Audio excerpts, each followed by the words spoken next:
L'heure belge, tous les soirs, c'est 19h-20h et je suis super content de recevoir Henri PFR. Salut.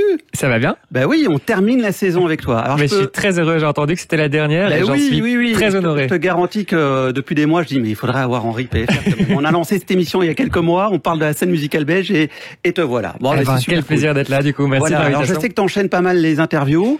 Grosse journée promo ici pour le nouveau single du coup. Voilà. Et est-ce que tu aimes bien cet exercice d'ailleurs? J'adore. Alors de base, j'aimais pas. En fait, de base, pour moi, je voulais juste être dans mon petit studio, enfermé à faire de la musique. Ouais. Mais au final, tu te retrouves à mettre un sens un peu à ce que tu fais, à donner l'histoire autour de ta musique, à expliquer pourquoi tu fais cette musique. Et puis surtout, tu rencontres plein de gens. Les médias, en fait, les gens sont cool aux médias.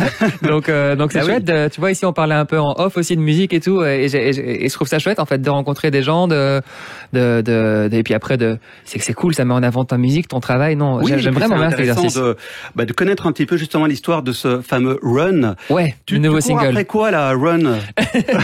Je cours après quoi? Je cours après plein de choses. Là, en l'occurrence, je vais courir après l'été, avec un bel été qui s'annonce. Ah bah oui. Mais non, c'est le nouveau titre qui est 100% original. Ça change parce que je trouve qu'en ce moment, dans l'électro, il y a pas mal d'interpolations avec des reprises de samples.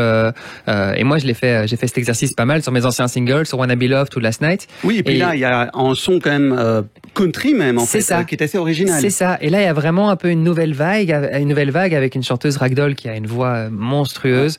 Donc non, je suis très fier de ce single et pour l'instant, et le démarrage, pour l'instant, c'est top. Pour l'instant, c'est top. On verra peut-être d'ici quelques mois, peut-être que ça aura floppé à fond, mais pour l'instant, ça marche, ça cartonne. Alors, tu parlais de l'été, ça va être un été bien chargé. Ouais. Je sais que tu appréhendes cela avec une excitation et aussi une certaine anxiété finalement. T'es assez anxieux. C'est une relation toxique l'été pour moi. C'est-à-dire que il y a ce truc où à la fois j'attends que ça, et à la fois ça me détruit physiquement et parce que c'est très physique quand même de tenir ça. Il y a beaucoup de dates. On dort pas beaucoup. On voyage énormément. Mais en plus là, il y a 45 dates sur 3 mois. Sur un court temps où on va enchaîner des fois. Mais ici là, le week-end prochain, on enchaîne 4 dates en 2 jours.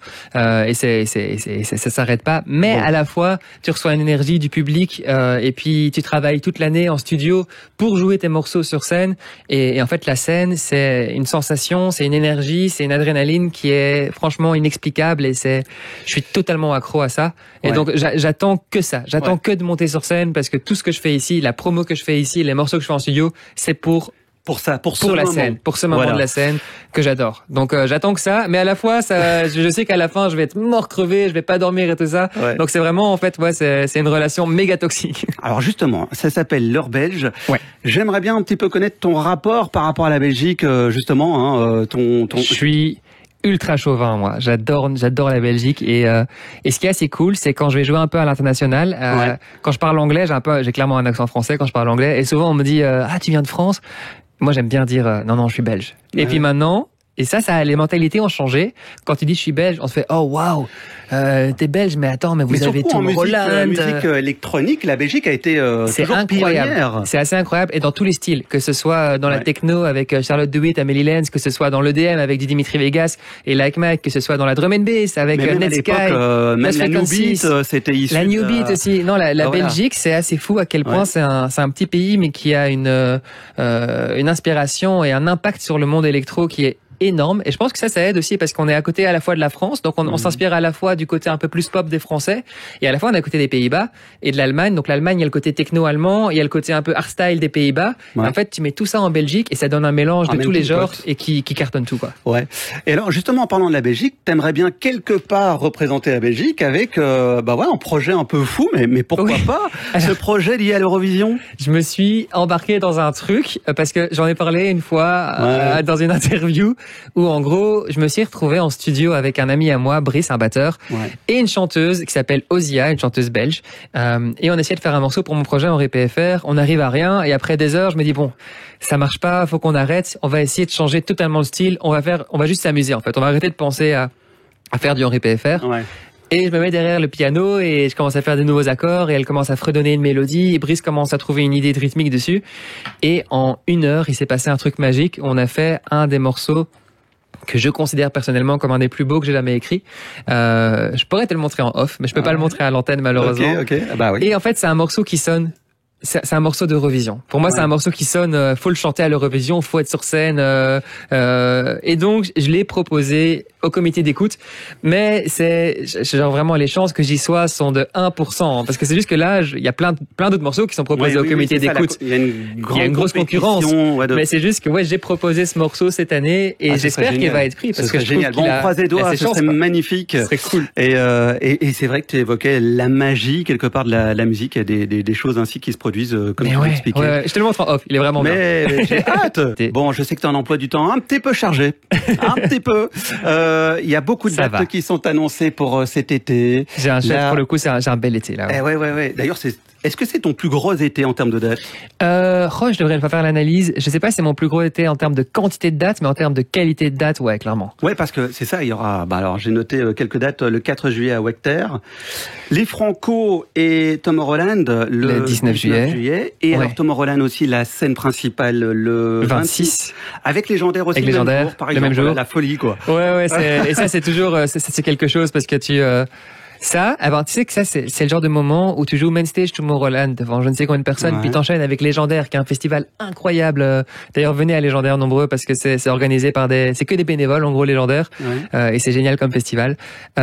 Et tu rentres le soir chez toi, et t'es là dans ton lit, et tu fais, qu'est-ce qui s'est passé aujourd'hui? Ça c'est le genre de moment où tu te dis où t'es un peu disconnecté, parce que c'est vraiment c'est des grosses journées. Et comment tu gères ça d'ailleurs, justement, ces contrastes, c'est un peu montagne russe en termes d'émotions, j'imagine aussi. Au début, j'avais fort du mal à gérer ça, et au début, vraiment, je me rappelle, il y a quelques années, quand je commençais un peu à tourner en octobre, novembre, donc c'est un peu l'après-été, j'avais un contre-coup monstrueux. Coup de mou, où en un coup tu te retrouves tout seul chez toi, où t'as plus ton téléphone sonne plus, où tu sais pas qu'est-ce que tu vas faire, où tu te dis ma carrière est fini, tout ça. Et au début, j'avais vraiment du mal à gérer cette période. Mais maintenant, avec du temps, avec un peu de maturité aussi. Ça fait peut-être du bien là maintenant. Ça. Et en fait, maintenant, j'arrive à vraiment prendre ce temps et à me dire, mais en fait, non, ça c'est du temps que je vais prendre pour me refocus sur moi, me remettre en studio, recommencer à créer des nouvelles choses. Et donc maintenant, j'arrive à bien gérer ces fluctuations. Oui, c'est bon. Mais c'est pas facile parce que c'est vrai, tu te prends beaucoup trop d'amour en un coup et puis en un coup t'es trop seul. Enfin, c'est comme ça des chocs constants. Surtout que ce titre-ci, ça commence sur les chapeaux de roue. Run avec cette chanteuse. C'est vrai qu'on l'a pas encore évoqué. C'est Ragdoll. C'est ça, cette chanteuse que t'as trouvée via Internet, si j'ai bien compris. Totalement. Elle a déjà travaillé avec d'autres. Alors Ragdoll, ce qui est drôle, c'est que c'est un side project d'une grande chanteuse. C'est le projet secondaire. Donc en gros, Ragdoll, elle a un masque et elle se cache derrière un masque parce que son projet principal, elle est c'est pas une méga star, mais elle a chanté sur 2-3 singles avec son nom, son nom de son projet principal, qui ont vraiment été des vrais succès que les gens connaissent. Et donc c'est drôle parce que là, je peux pas dire c'est quoi son projet principal. Ça peut se trouver si tu creuses un peu sur Internet. Il y a moyen de trouver, mais maintenant c'est drôle parce que du coup, j'ai collaboré avec elle sous son nom secondaire. Bon, on rappelle, si tant est qu'il fallait rappeler, cette actualité musicale, ce single que l'on entend partout, le titre Run, avec des touches country. Peu country, clairement. D'ailleurs, est-ce que tu écoutes de la country ou Alors, c'est pas que j'en écoute. Je pense que indirectement, j'ai écouté l'album de Beyoncé, j'ai écouté Lost aussi avec son The Feeling de Lost que j'ai adoré. Mais je suis pas un gros amateur de country, non. Je sais pas comment ça s'est venu ce single. C'est venu naturellement, quoi. C'est venu de manière assez naturelle. Comment ça s'est mis d'ailleurs en studio ce titre-là? Comment ça commence sur une ligne de guitare. Ça commence sur un guitare-voix. Et c'est toi la guitare qui... Non, moi, je joue de la guitare. Je sais pas. Je sais juste jouer la guitare Oasis pour draguer des filles sur la plage, mais c'est tout. Mais non, ça commence avec une ligne de guitare-voix, et puis après c'est moi qui ramène cette idée à la maison et qui me pose derrière mon ordi et qui commence à construire un drop autour, une structure autour, parce qu'au début c'est une petite mélodie mais il n'y a pas vraiment de structure. Et puis après c'est tout bien enregistré, réenregistrer la chanteuse, réenregistrer la guitare, et c'est vraiment finir le morceau proprement. Ok. Mais t'avais une idée de base ou on s'est laissé aller. Pour le coup, c'était dans un camp d'écriture. Donc c'est des choses qui sont organisées par des labels où ils vont louer une grosse villa.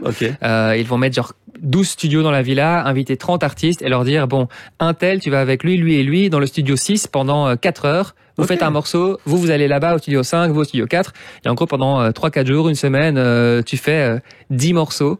Et c'est chouette parce que c'est une bombe de créativité, tu te retrouves avec plein d'autres artistes que tu connais pas forcément, et en fait, c'est le challenge de faire le meilleur morceau, et Run a été fait en l'occurrence dans cette optique-là. Alors c'est intéressant aussi de savoir un petit peu parce que bon, moi je te suis sur les réseaux sociaux et compagnie. Bon, tu maîtrises évidemment les programmes informatiques pour faire de la musique. Mais comment t'as appris réellement tout cela? Est-ce que c'est quelqu'un qui t'a aiguillé ou ça s'est fait en plusieurs phases. D'abord, c'est moi au début qui est fan d'électro quand je suis tout jeune. Puis en un coup, je vais sur l'ordi de mon père, GarageBand sur les Macintosh. C'était un peu un premier programme et là-dessus, je commence déjà à m'amuser à mettre des loops ensemble. Donc une loupe de batterie avec une loupe de guitare, une loupe de saxophone et je commence à vraiment construire des petits morceaux comme ça. Puis après, je vais vers mes 12-13 ans, j'ai ma première soirée, des soirées scouts, des soirées qui se passent entre 16h et 20h. Et là, je vois un DJ qui mixe à cette soirée. Et là, en un coup, je me dis, OK. C'est ça. Toi, ça, ce métier, c'est ce que moi j'ai envie de faire. Et donc là, je me lance vraiment dans le DJing, à apprendre les platines. Après, j'approche mes 14-15 ans et là, je suis en humanité et j'entends que Patrick de la classe d'à côté de la mienne, que je ne connais pas, un certain Patrick, il a créé un morceau électro. Et je me dis, c'est pas possible. Tu peux pas créer un morceau électro. On est trop jeune pour faire ça. Et en fait, Patrick me dit, bah si, j'ai fait ça avec un programme qui s'appelle Ableton. Et donc moi, je vais voir Patrick et je fais, mec, apprends-moi. Et donc j'avais un duo avec Patrick qui s'appelait Préga et Henri PFR. On avait fait des morceaux ensemble qui sont encore trouvables, je pense, sur Internet. Et puis après moi j'ai découvert ça. Finalement, après en chipotant, tu restes sur ton ordi et Ok, très bien. Alors j'ai envie de me faire plaisir. Il y a un titre pour moi qui est parmi mes titres préférés. Mais oui, tu me disais Until the End. Ouais. Alors justement, connaître un petit peu les coulisses de cette histoire-là, de ce morceau qu'on va s'écouter dans un instant. Comment il y a une histoire autour d'Until the End. Comment t'as géré aussi, le succès qu'il y a eu avec ce titre-là. Mais Until the End, déjà l'histoire de la production était rigolote. C'est-à-dire qu'Until the End, je suis en studio pour un autre morceau à moi qui s'appelle Home, que je vois que vous avez mis ici.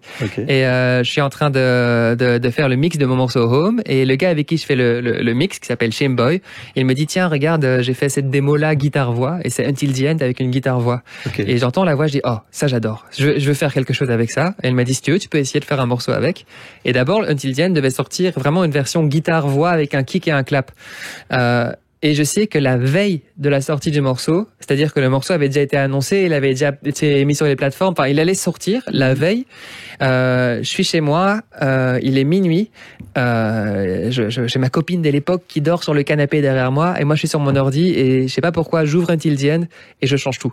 J'enlève la guitare, je change les accords, je rajoute la mélodie, le tin, tin, tin, je change tout de A à Z, et je contacte mon label en disant, écoute, on annule. On annule la sortie et j'ai encore l'ancienne version j'ai encore toutes les versions et c'est drôle parce que vraiment je me dis pour le même prix ce soir-là j'ouvrais pas mon ordi pour le même prix ce soir-là comme quoi ce titre a changé quand même beaucoup de choses franchement ce titre a changé ma vie je peux le dire, c'est vraiment le titre ça fait quasiment 10 ans finalement. Et ça il était en 2016 je pense. Je pense. Est-ce que tu fêteras les 10 ans de ce titre-là? Écoute, j'ai fait une nouvelle version cette année que je joue en festival maintenant, c'est mon closing, j'ai repris la voix d'Until the End où j'ai changé les accords, j'ai fait un gros drop et tout ça. Et oui, c'est un peu un hommage à ça. Le titre Run, beau démarrage d'ailleurs pour ce titre. Pour l'instant, so far so good. Je suis très heureux. Qu'est-ce qu'on pourrait te souhaiter d'ailleurs? Parce que j'ai cru comprendre que du côté de la France, ça commence à prendre. Je sens que il y a quelque chose. Là en France, tu vois, avant quand j'allais en festival en France, j'avais 20-30 personnes qui me connaissaient en festival, le reste me découvrait. Mais là maintenant, les festivals que j'ai fait, on parle plutôt de 300, 400, 500 personnes par festival qui me connaissent. Et donc je sens que il y a un truc qui se passe en France. Et ça c'est trop cool parce que c'est toujours chouette de toucher un autre pays que le sien. Et en plus, honnêtement, j'adore la France et c'est trop cool. Marché, je vois qu'il y a un marché qui s'ouvre et pareil en Allemagne. Là, je commence à voir d'être invité sur certains médias en Allemagne, de commencer à faire des gros festivals en Allemagne cette année. Donc je sens qu'il y a un truc qui se passe. Il y a un truc qui se passe petit à petit. En plus, forcément, là, t'es un des ambassadeurs de la Belgique. T'es fort associé à la Belgique, hein. C'est vrai que t'as porté différents projets, notamment, moi, j'ai, gravé en tête ces images. Mais ça a marqué les esprits quand même. Tu l'avais vécu comment, cette expérience? C'était, je pense que je m'en rendais pas compte. C'est très bizarre à expliquer, mais je suis, on est en Covid. Je suis un peu insouciant. Je suis un peu déconnecté mais du surtout, truc. En plus, ça paraît un peu irréel. On te voyait au sommet de l'Atomium. Et moi-même, c'était tellement fou. Il y avait tellement une sorte, il y avait quand même une 50aine de personnes qui bossaient sur ce projet.